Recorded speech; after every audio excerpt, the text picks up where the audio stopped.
Joel, good to have you with us. We had you on a little over a year ago, but since then you've come out with a new book called The Big Secret, and this follows another book that you had.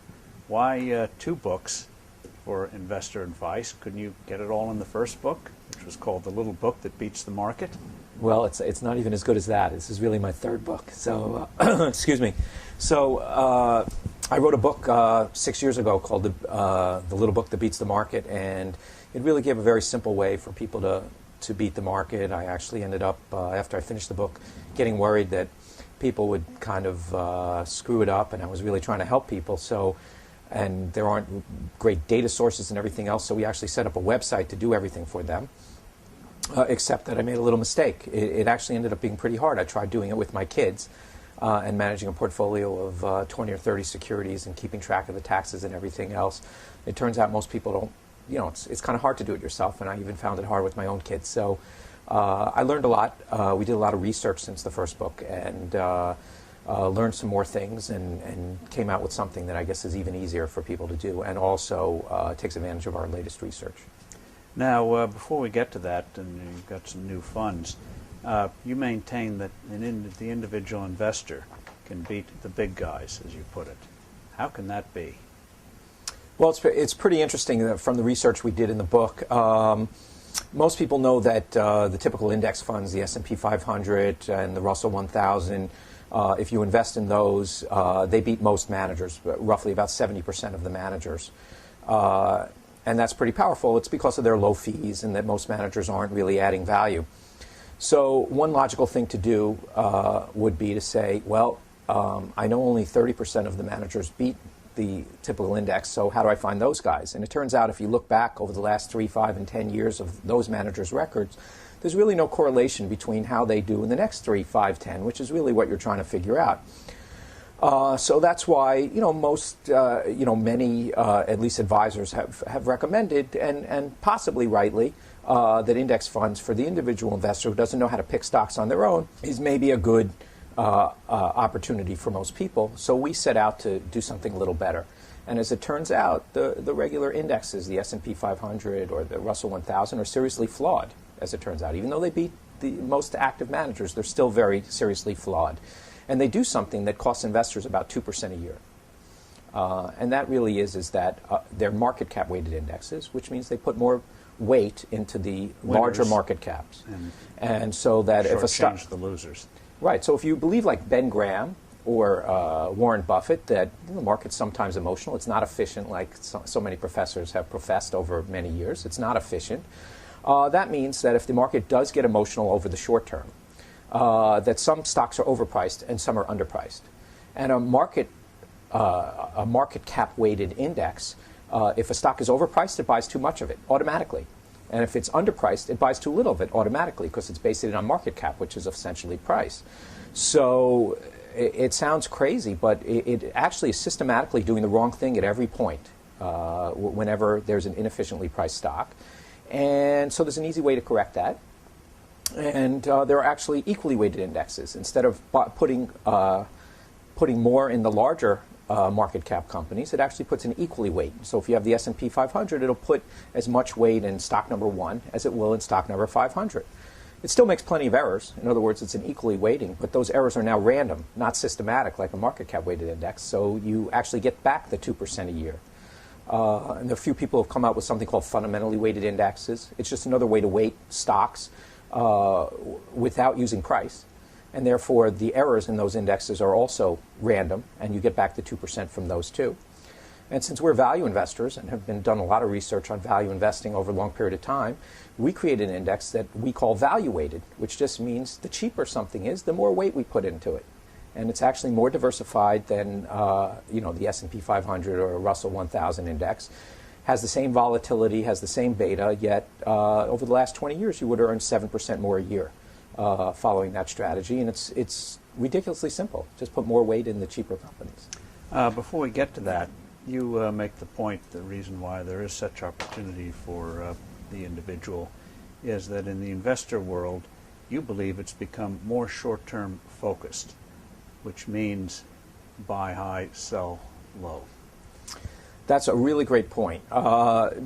big picture is that when you look back at what's happened over the last 20, 30 years, there's been more access to information, there's been more computing power, there's been more people going onto Wall Street, high-paid hedge funds and, proliferation of mutual funds and everything else. So there's a lot of smart people actually trying to beat the market, quote unquote. And so you would think that it would be getting tougher and tougher for individual investors to outperform the market. And what it turns out is our simple value factors have actually gotten stronger over the last 20, 30 years. And the reason for that is that the world has become much more institutionalized, meaning, I'll just tell a quick story I tell in the book, which was that in the late 80s I had an investor in my partnership, one of the first fund of funds. And these are funds that actually pick managers, and you're asking them to find their expertise to pick the best managers, and they put that all together in a fund. And so one of the first that was put together in the late 80s, or at least the ones I knew about, asked to invest in our partnership. And at the time I was writing quarterly letters, and that seemed to be fine for my investors. But the fund of funds said, well, we have to report more often, so could you give us monthly returns? So I said, sure, I'll tell you the monthly returns as they come in. And sure enough, after the first month that this fund had money with us, we reported back that we were up 1.1%, which we thought was pretty good. But I got a call from the fund of funds and said, well, we have a lot of other managers that do similar things to you, and the average one of those was up 1.2% last month. To what do you attribute your underperformance? And I politely told the fund of funds to call me back in a year. I probably should have told them to call me back in 4 or 5 years, but I don't think they would have stuck around so long. So I figured I'd settle for 1 year. But the world has become much more institutionalized since then. People look at daily returns, weekly returns, monthly returns. They get analysis over the month or the quarter. It's very hard to keep a long-term horizon when you're investing in the stock market. 4 or 5 years is a more reasonable time frame to judge anyone's performance. And so you get hyperactivity, which research shows does not lead to better returns. Exactly. So what happens really is that if you underperformed in the last 6 months, year, or 2 years, people chase performance. So they take money out of you and put it into someone else. And another statistic I wrote in the book, which I think is the most telling, is if you look at the top performers over the last decade, the top 25% of managers that have outperformed, came up with the best record for the last 10 years. 97%, 97% of those top managers spent at least 3 years in the bottom half of performance. 79% spent at least 3 years in the bottom quartile of performance. And almost half, 47%, spent at least 3 years in the bottom 10% of performance. So all their investors left if they did that, but these are the ones who ended up with the best long-term record. Most people leave them. Most people don't stick around for long enough. One other thing I read up was the top, in the decade of the 2000s, that 10-year period, the top performing mutual fund was up 18% a year. The average investor in that fund lost 11% a year. That was the best one. Why is that? It's because every time the fund underperformed, people left. Every time the market went down, people left. Every time it outperformed, people piled in right after the outperformance. Right after the market went up, people piled in. So with all the investors' market decision, the average investor, average dollar-weighted investor in that fund over the last decade, the best fund, ended up losing 11% a year. You make the point that if you go for value, and we'll define your definition of value in 1 second, over the last 10 years, 600-700 basis points above the S&P. Are you guilty of rearview mirror investing, saying what worked in the past will work in the future? We know with money managers that doesn't work. Right. Well, if I had spun the computer 1,000,000 times to figure out what might have worked, that is true. But we have a couple simple factors that we use. That's the way I invest in individual stocks. It's really looking at how much cash flow do I get for the price I'm paying. I don't use simple earnings. I use our own definition of cash flow. I don't use simple price. I use something called enterprise value, that we make all kinds of adjustments for debt. Let's go to that. Define what you call price to cash flow. Well, in the last book I wrote, I used EBIT, earnings before interest and taxes. For our new mutual funds, we actually go figure out what the real free cash flow is. EBIT was a proxy, and it worked quite well in back testing. We actually do the work ourselves and figure out what real free cash flow is. So if we have pension liabilities or tax assets and tax liabilities. Right. We just really pick it apart. But the concept is very simple. It's, what is the real free cash flow of this business? And we're not looking forward. We actually look backwards. So we can talk about that in a second. How can you make money by looking backwards? Because the value of a company comes from its earnings going forward. So if you have something that you can look at history, right? Reading history books shouldn't be able to make you money. Well, here we're just using simple factors based on what's already happened. And we can talk about in a second why that works. But we're looking at trailing free cash flow to the price we're paying, the all-in price we're paying, including all the liabilities of a company. And the other thing we use in the mutual funds is really just our definition of return on tangible capital. And if you read through all of Warren Buffett's letters, he really focuses very keenly on how good a business it is. And one of the factors that he looks at, most importantly, is a business that can earn high returns on tangible capital. Explain why looking at the past is predictive of the future, and then get to the number of securities you should hold. First, why is the past predicting the future? Right. That's actually a wonderful question, and frankly, a very logical and obvious question to ask. How can you look backwards and then figure out what's going to happen in the future? And in fact, we're really not doing that. What happens, we were talking about before, is how people have a very short-term horizon. And, the big secret for the small investor is that they can keep a long-term horizon. So why would the market allow us to buy a company cheap relative to its earnings? We called it an earnings yield. In other words, why would we get a 15% earnings yield from one company and only 5% for another? Why is the market giving us this bargain? Generally, the companies, if you look backwards, that earned a 15% earnings yield, most people don't think that'll continue in the future. At least the next year or two won't be as good as the most recent past. And so they're willing to sell it to you cheap relative to its past earnings. So they think the next 1 year or two will be down from where it is. So they allow you to buy it at a bargain relative to past earnings. So these are you're buying all out-of-favor companies. They earn high returns on capital. You're getting a high earnings yield, but people are worried about the next year or two that they won't be as good. So they discount. So Obamacare comes along, dump the healthcare stocks. That's a perfect example. Healthcare stocks show up on our list now because everyone's worried about what's going to happen, under Obamacare. All kinds. We have a company called GameStop that keeps coming up on our list because everyone thinks it's the next Blockbuster. They sell games. So look at the news and companies that look like they're going to get a hit. Well, we really do it by we really do it by the numbers. So if you get a high earnings yield now, that means there are very low expectations for the companies that you're buying. Even though they're getting high earnings yields, there's low expectations for the future. So you're not buying a company that's going broke. Exactly. You get high free cash flow now. You think the next year or two might not be as good, or there's a lot of uncertainty. So you buy them with low expectations built in, and if they do a little better or a lot better, you have the chance for asymmetric returns on the upside.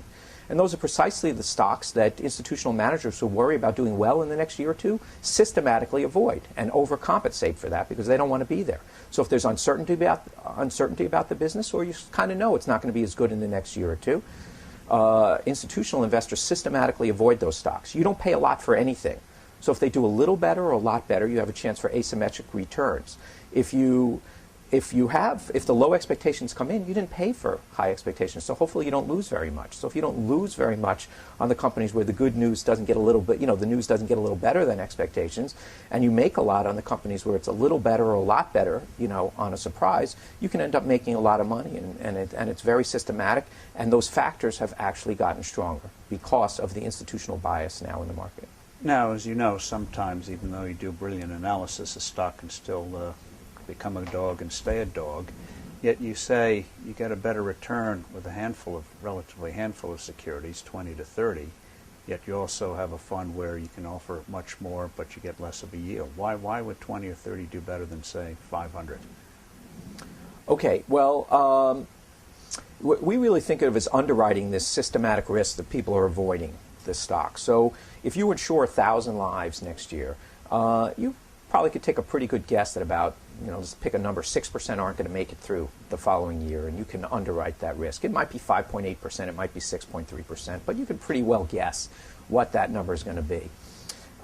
When you underwrite 100 lives, one or two guys going one way or the other could give you a different outlook. Now, over a 10-year period, and you can actually do a little better underwriting with those 100 lives. You know, you can not insure some and insure others, and maybe do. But still, 2 or 3 or 4 people going the wrong way in any particular year can really change your results and your expectations. So we look at it the same way as stock investing. With a more concentrated portfolio, over time you can probably make 2 or 3 points more a year, but you probably have to wait around 5 or 10 years for those extra 2, 3 points, and in the interim, it's going to be a very volatile ride. We can actually do it with 500 or 800 stocks with much less volatility. We do 2 or 3 points less, still beating the market by 600 or 700 basis points a year. But the key is, what will you stick with? Most people can't live with the volatility. When they underperform for a year or 2, they leave. So if you know yourself and you truly have a 10-year horizon, it may be a better bet to take the more selected portfolio. We actually have a mutual fund that has a more selected approach. But it's really for people who are a little bit braver, meaning they understand what we're doing. We're buying above average companies, but only when they're available at below average prices, and that makes sense to them, and they're willing to stick it out for 5 or 10 years. Most people aren't like that. Most people would rather have a bit of a smoother ride, give up a point or 2 in returns, still with excellent returns, and take a more diversified approach. So there's something for everybody. They both make sense. The trade-off between the extra risk you're taking, which I don't So even... you have 4 relatively new funds today. One, in effect, your version of a domestic index, your version of an international index. Somebody said that's not index, that's quanting. You say you don't care. It's the principle that counts. You have 2 other funds that are more of a roller coaster, or could be more of a roller coaster. A little bit more of a roller coaster, but yes, they have between 75 and 100 stocks in general. Excuse me. So we have, international and domestic index-like funds, and then we have international and domestic more select funds with 75 to 100 stocks in general. And you make the point that, at least last thing I read was, your domestic is doing better than the market, your international's underperforming, and you say, well, that's what the real world is like. You're going to have periods of underperformance. That's exactly how it works. If we had a strategy, and I wrote books about it, that worked every day and every month and every year. Bernie Madoff. Exactly. Everyone would do it, and everyone did do it, and it's not real. It doesn't happen. So we're long-term investing. It doesn't work every day, every month, and every year. Most people can't stick with it. I totally admit that. But that's why it works. And so what I spend my time doing in the books is explaining why it works.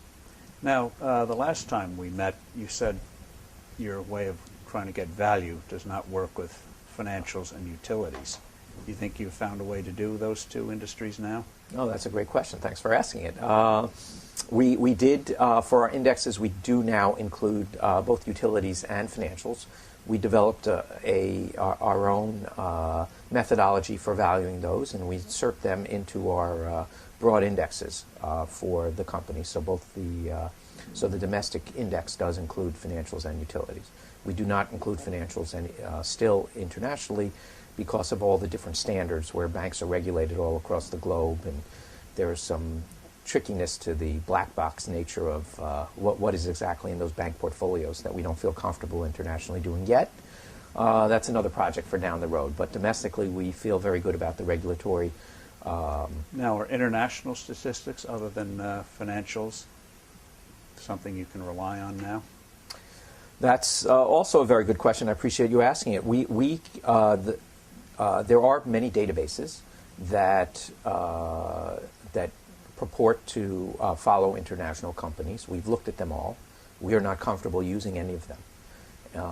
The data is not anywhere nearly as good as what's available domestically, and we do our own database domestically also, but internationally it's almost impossible to invest with the commercially available data. And so we ended up putting together an investment team that actually created our own database for international, and we've homogenized 26 countries now with the way that we look at cash flow, the way that we look at valuation of companies and returns on capital, and we do that work ourselves. And so I think that's something very unique. And even though our select international is underperforming, our index is performing in line with the index, we think over the long term, we've only been doing it for about 6 months, we think over the long term, which I mean at least 4 or 5 years, we should have extraordinary outperformance. That's what our hope is anyway. Any prospect of ETFs? We've thought about ETFs, and there's actually some nice tax advantages for individual investors in ETFs. The problem with it is that you have to post your portfolio on a daily basis. And we're doing a lot of proprietary work on our database and our factors that we think add value over time. And so we don't want to give those away to the rest of the world by posting our trades and our portfolios on a daily basis. So if you really think that you can add value, unfortunately, the way ETFs are structured now, you don't want to really be giving that away to the rest of the world, especially if you think what you have is really excellent. So while we would like to do ETFs, and there are some nice tax advantages for individuals, we can't. So we try to be as tax efficient as we can in our other strategies, but not quite as good as an ETF, but those are the reasons. I don't think we'd have the outperformance if we posted the ETF. Now, in your world of indexing, you have relatively high fees. What is about 1.25% versus 17 or 18 basis points for the Vanguard. Your turnover would be higher too, wouldn't it, or not? Right. Well, I spent about 7 or 8 pages in the latest book, The Big Secret for the Small Investor, saying, well, is this real? Is what we put together really an index, or is it an actively traded strategy? And it was a lot of on one hand, on the other. We have 800 to 1,000 stocks in what we call our value-weighted index. So in that sense, and it has more diversity, and actually it's more widely distributed than, let's say, the S&P 500, where the top 20 stocks in the S&P 500 can be 33% of your index. We're much more diversified than that. So in that sense, it's closer to an index. It is 800 to 1,000 stocks. It has the same beta as an index. It has the same volatility as all the other indexes. So in that sense, it's also similar to an index. But indexes have very low turnover in general. The reason for that is if you have a market cap weighted indexes, they actually change every day because market prices change every day of all the constituents. You just don't have to trade to get there. You don't have to trade to get those different weightings in the stocks. They happen automatically as the stock price moves. But you have to look at the value of the stock each day. We're looking at value, so we do have to trade. So if for $1 million portfolio, we do about $3,000 to $4,000 worth of trading per day, which adds up to about 75 to 100% turnover, which is a little less than most active funds, but still a lot of turnover relative to indexes. So in that sense, it's closer to an active fund. So in effect, you recalibrate each day? We do. We could recalibrate every quarter. In other words, there's something called the Russell 1000 Value Index. And what that index does, and that's a very well-known value index, but they do something different than us. They first, out of the 1,000 stocks in the Russell 1000, which are the largest 1,000 companies according to market cap, they pick the 650 that have certain value attributes that they look at, like low price book, low price sales, standard value characteristics. So they pick the 650 out of the 1,000 that have the best value characteristics, and then they market cap weight them. So they sort of do something that makes some sense, and then they do something that I think detracts significantly from the returns that you can have by market cap weighting that value index. So we could do something similar by staying true to our value weighting criteria and update quarterly, or every 6 months. But we find that because prices change every day, and because earnings change every quarter, and balance sheet information changes every quarter, we could update every 3 months or every 6 months, but we make more money by updating a little bit every day, and that was our goal, to actually make more money for the investor, right? Right. Our goal was to make money. So we kept our eye on that goal, and that's the best thing we could do for investors, and that's how we went about putting it together. You've said business schools other than Columbia, where you're an adjunct professor, ignore value investing. Is that true? To a large degree, that is true. They still most schools don't teach Benjamin Graham. Most business schools do not really teach Benjamin Graham. There are a few around the country that do, but for the most case, people are still being taught the efficient market model and all the math that goes along with that. We have found, we kind of feel the way Warren Buffett does is, that's good news for us. That if everyone's told you can't beat the market, and this is the way to go about investing, and it makes no sense to you, and everyone's being taught that, it gives a little more to little more opportunity to value investors if you have less competition. actually doing the work. So I think I constantly get emails and letters from business students all over who have been exposed to Benjamin Graham. And let me just say one thing to thank you and your dad. The way I got involved in value investing in the first place was from an article back in the late 70s in Forbes magazine that detailed Benjamin Graham's formula for beating the market. You know, Benjamin Graham was Warren Buffett's teacher, and he had a nice formula. And I read that article. I guess it's 30-something years ago, and a light bulb went off in my head, and I said, this makes total sense. And I read everything that Benjamin Graham ever wrote as a result of that article in Forbes, and it ended up changing my life and changing my way of looking at the world and changing my way of looking at how to invest. And so it was a meaningful turning point in my studies. And I was at business school. I was at Wharton Business School, and we were learning still efficient markets, and they're still teaching the same thing over there. But you know, it was a little article in Forbes that kind of put me on the right path, I think. On that note, I think I'll say thank you, Joel, and viewers and unique visitors. Keep that in mind. Thank It you. will make you rich. Oops, the SEC's coming after me. Joel, thank you very Pleasure. much.